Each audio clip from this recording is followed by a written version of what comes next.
सभी को नमस्ते। ये जो टीचिंग ट्यूटोरियल्स हैं, ये जो वीडियोज़ बनाए जा रहे हैं, ये दशा सिस्टम यानी कि दशा निर्णय के ऊपर बनाए जा रहे हैं। तो इसकी पूरी प्लेलिस्ट में आपको दशा से संबंधित सारे वीडियोज़ मिलेंगे कि दशा को कैसे देखना है, कैसे प्रेडिक्शन करनी है, कैसे फल मिलेंगे, इन सब के रूल्स आपको इस पूरी प्लेलिस्ट में मिल जाएँगे।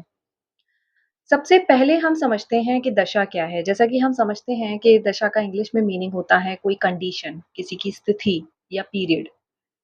उसी तरीके से दशा क्या होती है? ज्योतिष में इसकी आवश्यकता क्यों पड़ती है? जन्म कुंडली और दशा में अंतर क्या है?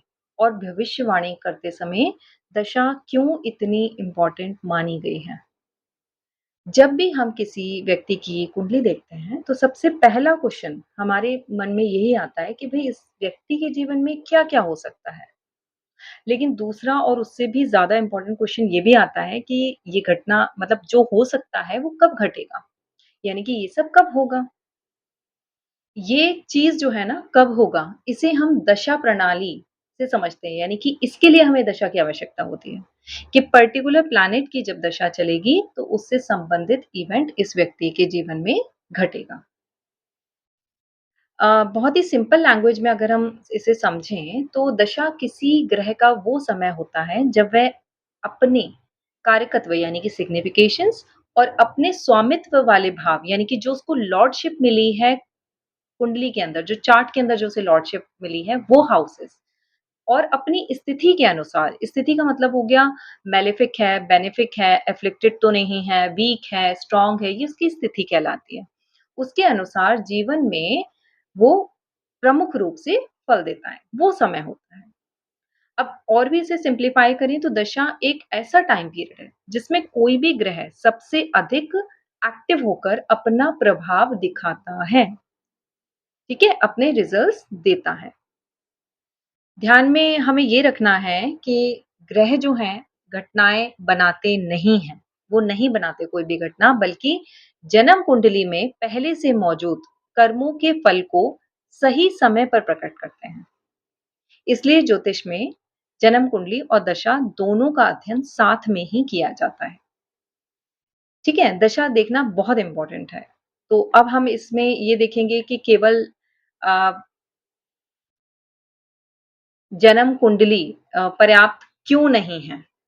तो आप ऐसा मान सकते हैं कि मान लो आपको किसी की दशा नहीं पता, तो आप जन्म कुंडली से कैसे चीज़ें देखेंगे? कि किसी ने आपसे पूछा कि भई करियर का योग है, प्रश्न यही है कि करियर मेरा कब बनेगा? एग्ज़ाम्पल के तौर पे 25 साल में, 35 साल में, 45 साल में या किसी का कोई विवाह से संबंधित क्वेश्चन है कि भई विवाह किस वर्ष में होगा या संतान कब होगी, विदेश कब जाएँगे? इस तरह के क्वेश्चन्स आते हैं।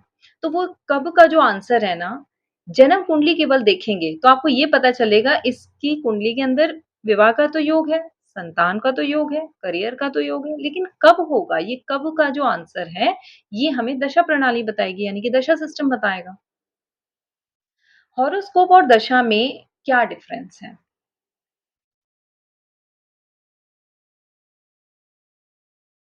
देखिए, हॉरोस्कोप बताते हैं व्हाट कैन हैपन और दशा बताती है when it is likely to happen. यानी कि मान लीजिए आपके पास एक पूरी मूवी की स्क्रिप्ट है। स्क्रिप्ट उस स्क्रिप्ट में शुरुआत भी लिखी है, बीच का मतलब पूरी स्क्रिप्ट आपके पास है एंडिंग तक। लेकिन स्क्रिप्ट पढ़कर आपको ये तो पता नहीं चलता कि कौन-सा सीन किस समय पर आएगा। तो उसके लिए एक टाइमलाइन होती है। तो जन्म कुंडली आपकी पूरी वो स्क्रिप्ट है और दशा उस स्क्रिप्ट की टाइमलाइन है। तो ये इन दोनों के बीच में सबसे बड़ा डिफरेंस है कि हॉरोस्कोप बताते हैं व्हाट कैन हैपन एंड दशा बताती है when it is likely to happen. Promise और टाइमिंग। प्रॉमिस जैसा कि मैंने अभी थोड़ी देर पहले बात करी योग, तो वो योग जो है वो कितना ज़रूरी है कुंडली के अंदर। अगर योग ही नहीं होगा, शादी का योग ही नहीं होगा, तो कब होगी ये जानने का कोई बहुत ज़्यादा फ़ायदा नहीं है। तो यहाँ पे हमें ये देखना है कि प्रॉमिस जो है मतलब प्रेडिक्टिव एस्ट्रोलॉजी का बहुत इंपॉर्टेंट प्रिंसिपल है कि प्रॉमिस जो है it comes first, timing comes later. यानी कि आपके पास योग होना चाहिए कुंडली में, पहले आपको योग चेक करना है। उसके बाद आप उसके समय की गणना देखेंगे। अगर जन्म कुंडली में किसी घटना का योग नहीं है, तो केवल दशा उस घटना को कभी पैदा नहीं कर सकती और अगर योग मौजूद है, तो भी उसका फल तभी मिलेगा जब उससे रिलेटेड ग्रह की दशा या अंतर्दशा उस योग को एक्टिवेट करेगी। यानी कि वो योग जैसे ही एक्टिव होगा अपनी दशा में, आपको उसका फल मिल जाएगा, लेकिन योग होना चाहिए।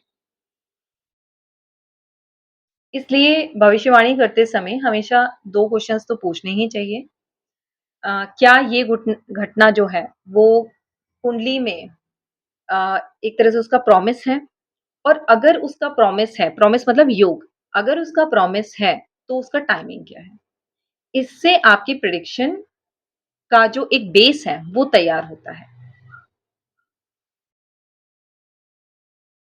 देखिए, घटनाएँ केवल कुछ दशाओं में ही क्यों होती हैं? हर ग्रह जो है, हर समय समान रूप से कभी भी एक्टिव नहीं रहते हैं। यानी कि हम ये कहें कि 9 के 9 प्लैनेट्स आपकी कुंडली के अंदर हर समय एक्टिव हैं, ऐसा नहीं होता। जब किसी भी ग्रह की महादशा या अंतर्दशा चलती है, तो जिस ग्रह की चल रही है, वो ग्रह अपने अधिकार वाले क्षेत्र, यानी कि जो उसकी लॉर्डशिप है, आपकी कुंडली के अंदर जो उसके हाउसेस हैं, जो उसकी अथॉरिटी वाले हाउसेस हैं, उनको वो एक्टिव कर देता है। एग्ज़ाम्पल के तौर पे अगर जुपिटर एक्टिव है, तो जुपिटर की जहाँ पर उसकी राशियाँ पड़ी हैं, यानी कि सजिटेरियस और पाइसेस जिस भी जगह बैठी हैं, वो घर एक्टिव होंगे। जुपिटर जहाँ बैठा है, वो एक्टिव होंगे। साथ ही साथ जुपिटर के कारकत्व भी एक्टिव होंगे और इसके कारकत्व क्या होते हैं, सिग्निफिकेशंस क्या होते हैं? शिक्षा, संतान, भाग्य ये हैं। तो उसकी दशा में इन विषयों से यानी कि इन सब्जेक्ट से जुड़ी हुई घटनाएँ आपको अधिक देखने को मिल सकती हैं। अगर वीनस है एक्टिव अंतर्दशा या महादशा के अंदर, तो आपको रिलेशनशिप, लग्ज़रीज़ मतलब जो आपके वाहन, घर इन सब से जुड़ी चीज़ें आपको देखने को मिल सकती हैं। साथ ही साथ टॉरस और लिब्रा जहाँ बैठे होंगे, वो घर आपके एक्टिव हो जाएँगे। तो हर दिशा जीवन का फ़ोकस बदल देती है।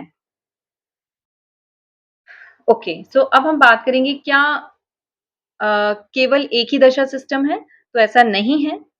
कई तरह के दशा सिस्टम होते हैं जैसे कि विंशोत्तरी दशा, अष्टोत्तरी दशा, योगिनी, कालचक्र, चरदशा, काफ़ी तरह के होते हैं। सभी का अपनी-अपनी इम्पोर्टेंस है, अपनी-अपनी मॉडलिटीज़ में। लेकिन अगर हम सबसे ज़्यादा व्यावहारिक रूप से बात करें, जो एस्ट्रोलॉजर्स इसको यूज़ करते हैं, वो है विंशोत्तरी दशा सिस्टम। ओके? सो बेसिकली विंशोत्तरी दशा का ही आपको यूज़ करना है। इसी को हम नेक्स्ट वीडियो में अच्छे से डिस्क्राइब करेंगे कि भई विंशोत्तरी दशा क्या है? विंशोत्तरी दशा चंद्रमा के नक्षत्र पर आधारित होती है। अगर हम शॉर्ट में अभी समझना चाहें तो ये चंद्रमा के नक्षत्र पर आधारित है और चंद्रमा हमारे मन, अनुभव, जीवन की घटनाओं से सीधा संबंध रखता है। दूसरा इसका जो 120 वर्ष का पूरा साइकिल माना गया है, जो कि मानव जीवन के लिए सबसे ज़्यादा इम्पोर्टेंट है क्योंकि अ, कलयुग के अंदर मनुष्य की जो एवरेज जो एक एज बताई गई है, वो 120 इयर्स बताई गई है। अभी तो ख़ैर कम हो गई है, लेकिन 120 इयर्स उस समय बताई गई थी। और महर्षि पाराशर ने सामान्य जन्म कुंडलियों के लिए सबसे ज़्यादा इसे उपयोगी माना है क्योंकि सभी चंद्रमा आधारित कार्य करते हैं। जैसे हम डेली के जो हॉरोस्कोप चेक करते हैं कि भई आप देखते होंगे कि कर्क राशि वालों को आज ये नहीं करना चाहिए कन्या राशि वालों को आज ये नहीं करना चाहिए। ये किसके आधार पे हो रहा है? ये चंद्रमा के आधार पे हो रहा है। ठीक है? इसी तरीके से चंद्रमा के आधार पर ही जीवन का ज़्यादातर निर्णय जातक लेते हैं। तो इसीलिए चंद्रमा के नक्षत्र के आधार पर दशा सिस्टम बनाया गया है और ये इसी कारण महत्वपूर्ण है। तो अगर हम पूरा आज हमने जो बातें समझी हैं वो क्या-क्या हैं? वो ये